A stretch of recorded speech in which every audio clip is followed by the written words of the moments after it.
Hey guys, welcome back to my channel. It's your girl, the Brooke Ashley, and today we are here to discuss The Real Housewives of Salt Lake City, Season 2, Episode 4. Let me tell you, so far it's been a solid start to SLC, but this has been the best episode. I'm really liking the new friend of the show, Angie. I like what she's about. And she reminds me so much of Sarah Paulson. I mean, they could be sisters. And since this episode really centered around Miss Lisa Barlow, y'all will be getting a ton of Lisa Barlow impressions throughout this entire recap. So stay tuned. You are in for a treat, all right?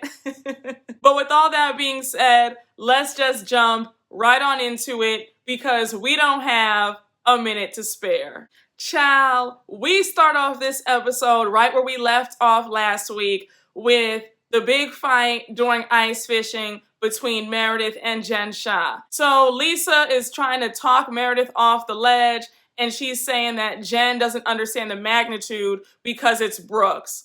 Then Meredith says in her confessional that she does not understand Lisa's fixation with her and Jen being friends again. And she also points out that the only reason why Lisa wants them to be friends is so it will be easier for her, because we all know that Lisa is playing neutral and being in the middle between Jen and Meredith. And that's my thing when it comes to people who are friends with folks who are fighting or people who don't get along. With me, you can say what you want. I've said this in many recaps. I do not believe in playing both sides of the fence or being friends with somebody who does not like my good friend. Like, I'm very much one band, one sound. If my friend does not like somebody, if somebody has done something nasty to my friend, I'm not going to sit up here and befriend the enemy. I feel like people who do that usually have ill intentions. They want to feel like, look at that, they both want me to choose. It just seems like you want attention when you do things like that.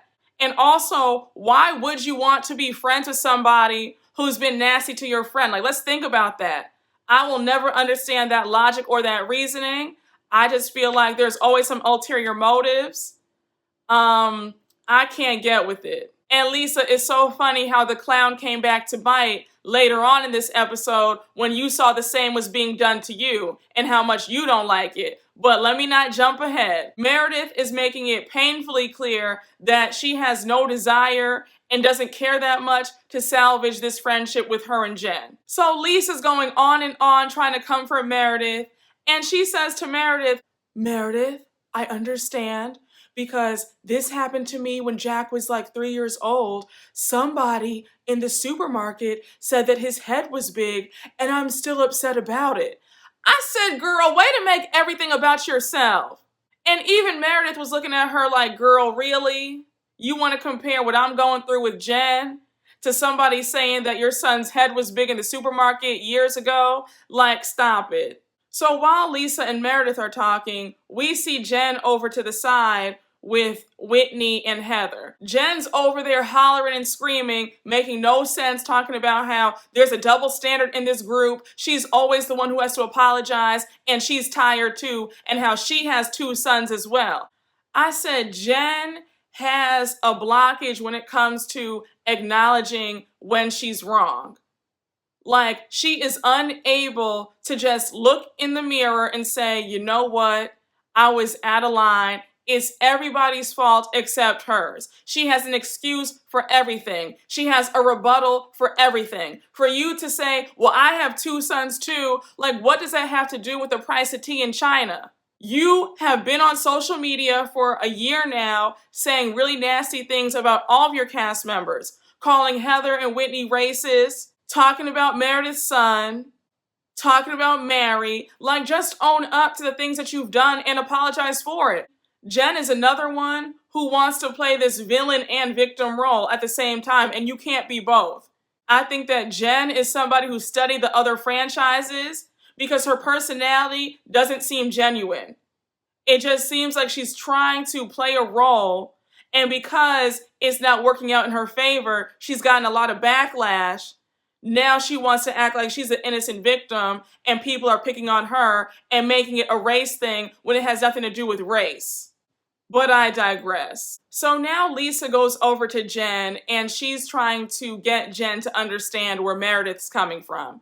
She explains to Jen how Brooks has not come out yet and that's why Meredith feels some sort of way. So now Jen gets defensive and she starts cursing at Lisa. She's like, Lisa, shut the F up. Like, you will not pin this all on me. Like, not at all. Now, mind you, Lisa took Jen's Louis Vuitton backpack. So Jen is like, give me back my backpack. I'm going home. I'm out of here. So Lisa says, nope, I'm not giving it back to you, girl. Like, you're going to stay here. We're all going to work this out. So Jen's getting more and more irate, and then she tells Lisa, why don't you apologize to Heather and Whitney for how you treated them? I said, now see, that's why you can't say everybody's your friend, because a real friend would not be throwing back your issues that you have with other people to your face. So here's where I really got irritated.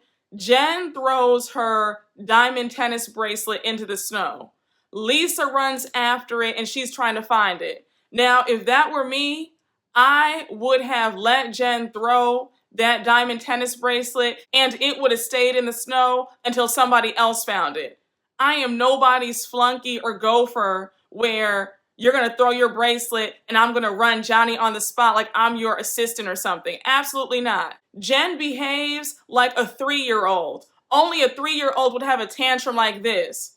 And you look crazy as hell. I don't care how mad I am. I'm not throwing my expensive jewelry or any expensive item, not a purse, not a shoe. I don't care how mad I am. My stuff is staying on me. Okay? And Lisa, when you found her bracelet, you should have kept it. I would have said, you know what? Well, you want to throw it. You obviously don't want it. So it's mine now.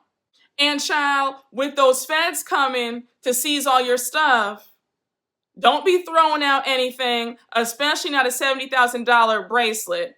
You need every single dime to pay those alleged victims back, all right? I'm just saying. So now we see Stewart, who's Jen's first assistant, pull Jen to the side, and he's trying to calm Jen down. He's saying, look, either apologize or don't, but I want you to calm down and just know that you need to make peace with yourself no matter if you and Meredith stay friends or not. Like, Stewart is really used to Jen's outbursts. He mentions how they get into arguments all the time. And I said, I can only imagine how that goes down, especially since Jen is his boss. So I know she talks to him any old raggedy way. Jen finally walks over to Meredith. Here goes Lisa trying to be the big old mediator. I just really want you guys to have peace and just talk this out. So Jen finally apologizes to Meredith and she says, I'm so sorry. I'm responsible for this. I'm going to go and talk to my team so that this does not happen again. Meredith is like, thank you. You could tell that Meredith was not feeling the apology, but she was just happy that Jen finally acknowledged that she was in the wrong, even if she felt like the apology was BS. So we move on to the next scene with Lisa. She's at her friend Sarah Jane's house, and her other good friend Angie is there, and we know that Angie is the friend of the show, who also looks just like Sarah Paulson. So Angie lets us know in her confessional that her and Lisa met 20 years ago at a call center, and they've been good friends ever since. So they change gears in the conversation, and Angie invites Lisa and Sarah Jane to her and her husband's charity event. It's going to be a casino night theme, and she's really excited because her and her husband have partnered with an LGBTQ charity called N Circle, and that the charity is near and dear to their heart because they have a transgender child. And then here's where things get real messy. Lisa goes on to ask if Whitney is going to be in attendance. Angie goes on to ask Lisa if her and Whitney are okay. Lisa says, Whitney and I do not have a friendship. She really came for me and tried to annihilate my character. She is always assuming the worst about me. It's like, if I breathe, I'm wrong. So no, we have no friendship whatsoever. Lisa, the real reason why you guys don't get along is because you're still mad at Whitney when she told you that your bartenders were acting up. Because remember how last season Lisa has sent over a bartender and all her Vita tequila over to one of Whitney's parties? And Whitney was like, hey girl, that was so nice of you, thank you. But the bartenders that you hired for my event got drunk and showed their asses. And Lisa got mad. Lisa felt insulted that Whitney came to her to let her know that bad news. So that's the real reason why you and Whitney don't get along. Lisa is very immature. She's also very self-centered. And that's why her and Jen get along so well, because they're both on the same wavelength. It's all about them. If somebody calls them out about something, it's a problem. If somebody voices some sort of concern, it's an issue. It's either their way or the highway. And one more thing, I think that Whitney also told you that she ran out of liquor, like you didn't give her enough cases of your Vita tequila. So you were also mad about that. Now, you guys know how I am when it comes to food and drink. Have enough food and liquor for the people.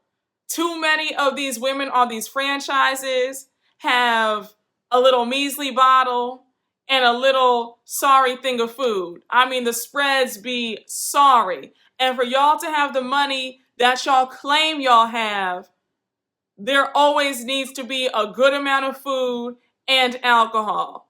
And a lot of you guys think that you're slick because I noticed that at these parties, there will be a whole bunch of alcohol, but no food. If you're gonna liquor me up, please feed me. I can't drink on an empty stomach. I need something in there, okay? I already know somebody in the comments is gonna say, here you go, bringing up food again. Yes, I am. Deal with it. Y'all should know me by now. I mean, we've been in this thing for a minute now, all right? Y'all should know my personality. You know how I am when it comes to my food and drink. So don't act brand new now. So Angie says, well, I like Whitney a lot and we're related. We're actually cousins. We share the same great-great-grandfather. So Lisa's looking at her like, okay, girl, I'm not buying it one bit. I said, girl, if they're related, they're related.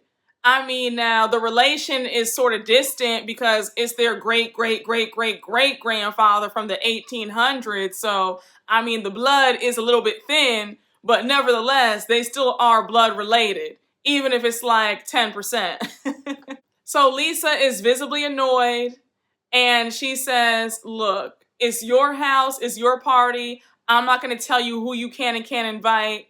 And at the end of the day, you know, you can do what you want. But Lisa, you see how it's not fun when the shoe's on the other foot. Because now your face is looking all screwed up at Angie like, really? You got to be friends with Whitney knowing that I don't like her? That's what I'm saying. I just want folks to think before they try to play both sides or be friends with the enemy, because when it's done to you, now it doesn't feel so good. We move on to Mary. She's at home. Meredith comes over and Meredith had just gotten a vampire facial. So Mary's looking like, girl, what is that? Like, what does that all entail? And Meredith is telling her the process of how they put blood all over your face. And Mary, with her facial expressions, she's like, ugh, like, you know, no. I think that somebody should do a whole video with Mary and her expressions, because her expressions and those eyes just popping out of her head are priceless. The way her personality is perfect for TV, like she's funny without even trying. So now Mary goes on to ask Meredith about Angie's casino night and if she's going. Meredith says, yeah, I'm going. I'm excited. Then Meredith goes on to ask Mary if that's going to be her first time seeing Jen. Mary says, yeah, that's going to be her first time seeing Jen. And she's a little bit nervous because she doesn't know where her and Jen stand. Mary says that I thought that me and Jen were cool. Jen apologized to me in New York at the reunion. But then a week goes by and I'm seeing all these posts on social media with Jen clowning my marriage to my husband. And I think Jen had tweeted this meme of Mary, and it was a post with a little girl and her grandfather. And then the next picture is Mary with her husband. And we all know the story how Mary married her step-grandfather. And so Jen was taking another dig about Mary's marriage. Honestly, if I were Mary, I would not have anything to say to Jen, because it's like, at this point, you've just proven that you really don't like me. And your apologies don't mean anything. You really feel some sort of way about me. And you know what? It's cool. But don't act like you like me and want to make amends when that's really not the case. So now Mary brings up the whole ice fishing event and she wants to know how it went. Meredith says, Jen took partial accountability, not full, but she does want to talk to Brooks face to face and apologize to him, so I guess that's good. Because Meredith knows that while Jen apologizes, you can't really take her apologies at face value. So we shall see if this little truce with Meredith and Brooks and Jen works out. I don't think it is. I mean, I hope it does, but I don't have much hope. And Meredith lets it be known that this is the last straw, so Jen better mean what she says, because if there's more nonsense, she's out. And you can tell that you do not want to mess with Meredith. Don't let all that I'm disengaging fool you. When Mama is upset, she's going to let you have it. Okay, there will be hell to pay. So I think that Jen needs to watch her step, keep her mouth shut, stop getting on Twitter and IG, talking reckless, and just keep it cute. Because Meredith ain't the one or the two, especially when it comes to her kids. Now we move on to Whitney and Angie meeting up for lunch. Whitney makes a joke about how she's related to everybody in Utah. And we all know that Angie and Whitney have the same great-great-great-great-great-grandfather. I think his name was Shadrach Roundy. He's like one of the OGs in the Mormon community. He was one of the bodyguards to the prophet. So that means that Whitney's family and Angie's family also have very long money, but that's neither here nor there. So of course, it wouldn't be an outing if some drama didn't get brought up. Whitney brings up her and Lisa's tension, how they don't get along. Then she says, does she not want me to come to your party?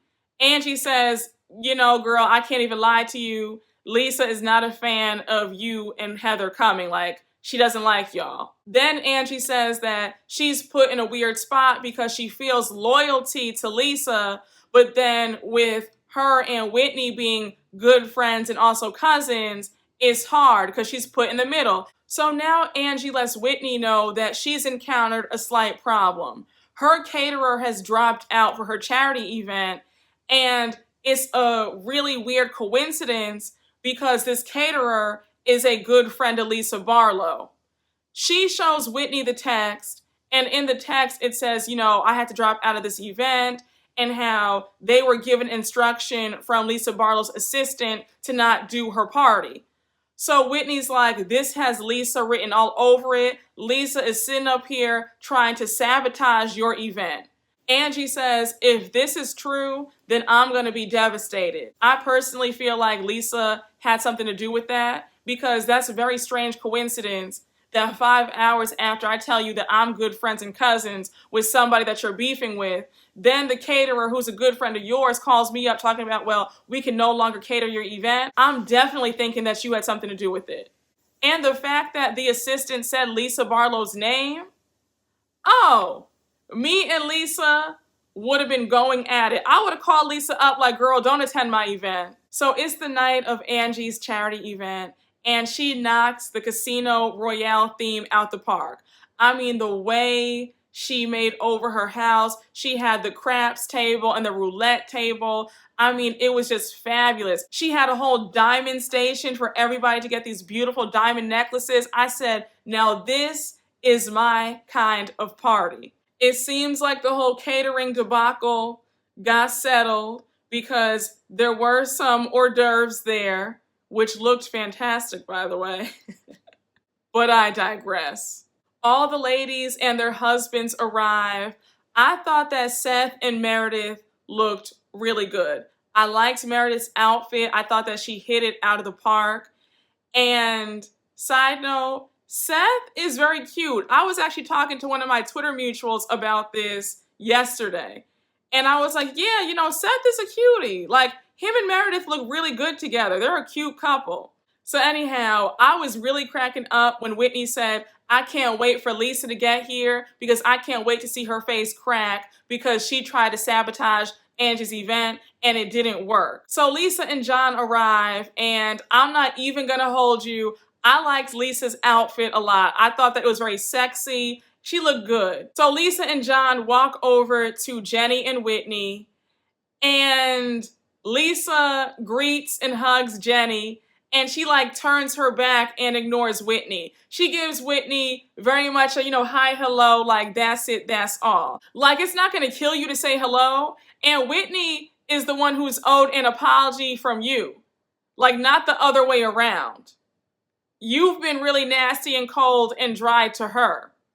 So please miss me with all this, you can't be bothered with her and you want to pay her dust. Like, girl, you're the one in the wrong.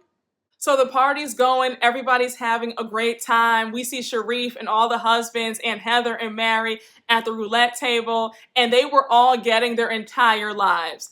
So now Angie and Chris just stop the party to make a toast. They thank everybody for attending, and then they discuss how they have a transgender child and how this charity end circle means the world to them.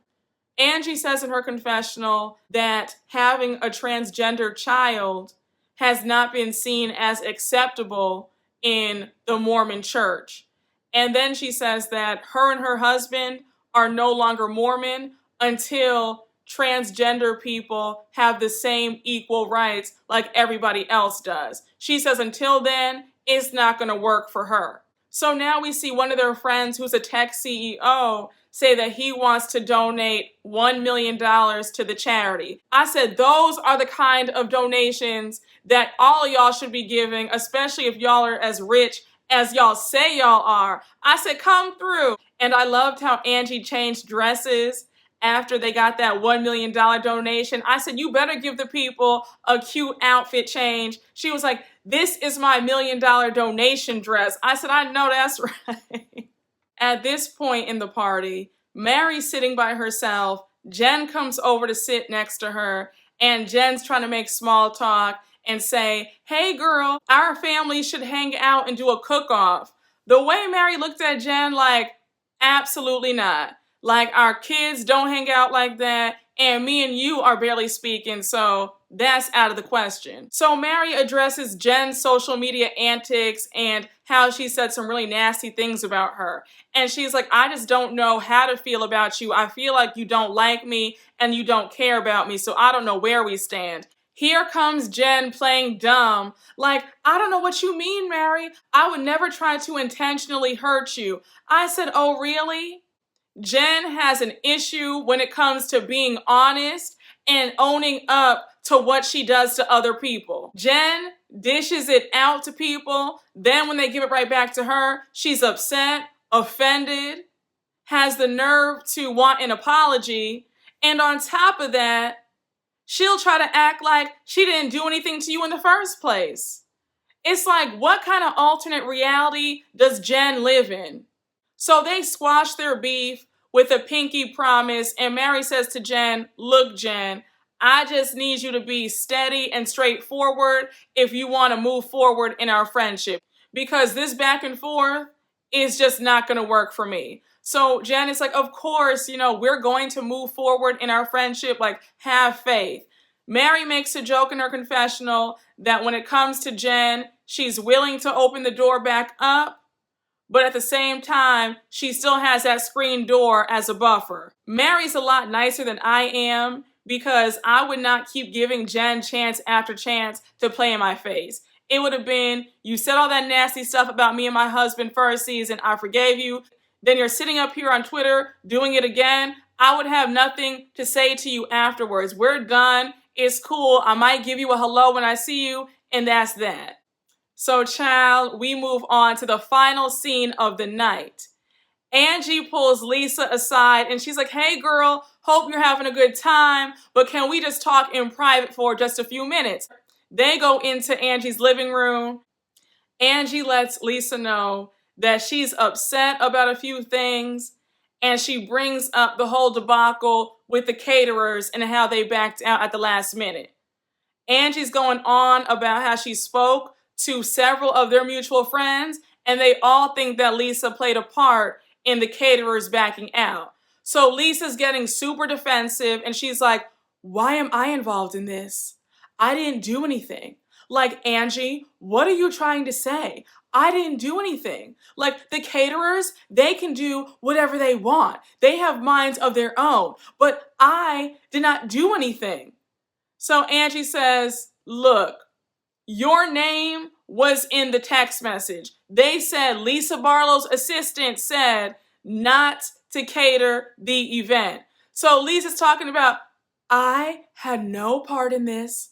I have no idea what you're trying to say right now. Like, what are you trying to accuse me of? I'm feeling really, really weird right now. I said, I'm sure you do feel weird, Lisa. I believe that you were trying to ruin your friend's event because you feel a way that she's friends with your enemy. Lisa's getting angrier by the minute, and she says, I just can't believe this, Angie.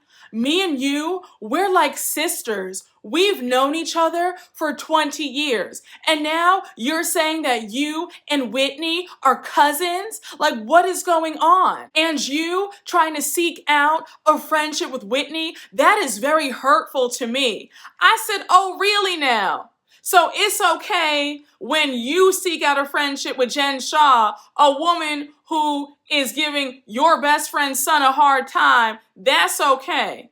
The way karma came for Lisa real fast in this episode, I was here for it. And I was so happy when Angie checked Lisa and said, well, girl, hold on now, because you're friends with Meredith and Jen. How does that work? So Lisa's getting super defensive and says, me and Meredith are just fine. We are 100% good in our friendship, okay? We are fine.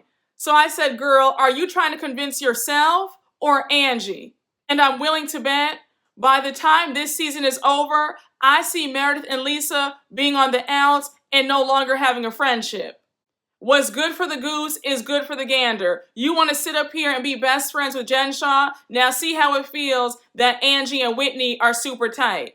And this is the exact reason why I do not engage or try to enter into friendships with somebody who does not like my good friend. Because I know how I would feel if somebody did it to me. I wouldn't like it.